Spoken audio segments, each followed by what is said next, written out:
G'day, I'm David G. Sheshnag Yoga Centre. What on earth is Kundalini? Sheshnag.com.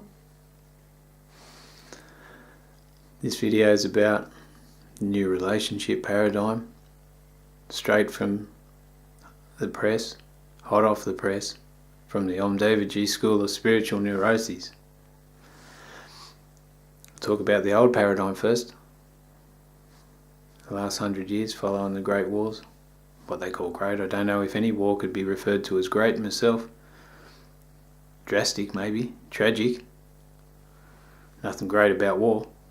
Anyway, fell into the industrial age where most people get up in the morning and leave their loved ones to work most of their life to pay off a house they never own, build wealth around them for physical security in the form of a box. It's crazy, the amount of energy we spend as humans. Anyway, we grow up, fall into a education, and then perform that education for most of our lives for 20 to 40 years. Early on, around the start of our education, when we go to university or following the end of high school, maybe early in our job, we have a relationship, we fall in love. Actually, it's lust. Then we shag our ass off for about a year. I think this year's around the biological period of pregnancy. So you just shag as much as you can, impregnate the person, the female, and then have a baby, and then you're sort of in a domestic environment with them over a period of time. After a few years, your issues come up in the other person because you're unaware that the other person reflects you. Then you get irritated and uncomfortable because of the invalidation, that the manifestation that you've created, how the other person represents himself, how uncomfortable that is for you, and vice versa, how uncomfortable you are for them. Ultimately, you either work through it with hard work, come to some sort of compromise or understanding, work on yourself, more acceptance, become successful at it. There are beautiful, successful relationships where people are on the same wavelength and resonate at a frequency that's compatible, don't get me wrong.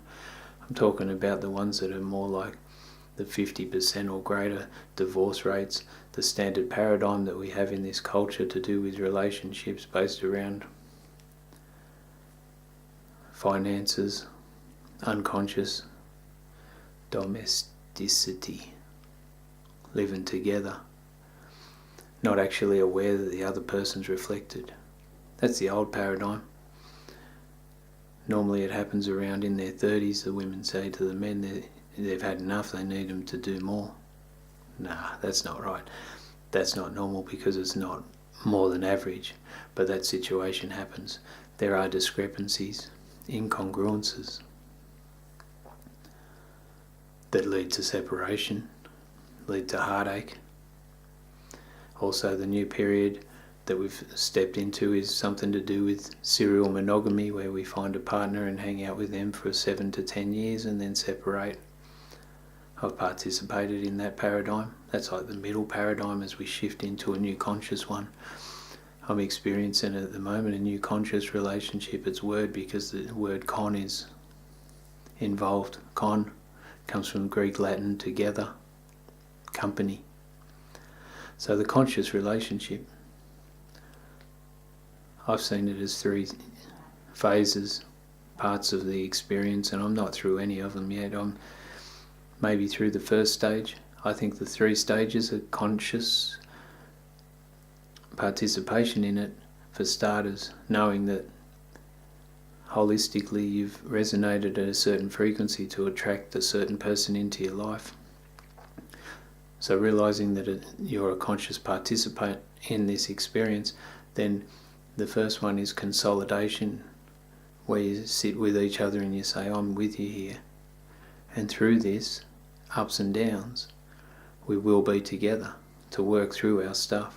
Thank you for being here. And the consolidation that provides security and the safe environment for people to expose their vulnerabilities. after the consolidation, I found that you have confrontation brought upon by conflict. So you're solid in the foundation of the relationship, but there's this discomfort, this pain, this confrontation where you have to turn the mirror on yourself and address your own issues and question what frequency you resonate at to be able to create certain experiences in your life that are reflected by the other person. So confrontation, the second part of the conscious relationship that I've experienced. The third part, also to do with the word con, new word for me, almost, confluence. Historically it's determined by the flowing of two rivers that come together and become one. To me that makes sense in the tantric sense or the philosophical sense, even the energetic sense, where there's two individuals and you come together, not necessarily to lose yourself, but to come together, to work together and resonate on a harmonious frequency the majority of the time while you work through some of your confrontation and your conflict.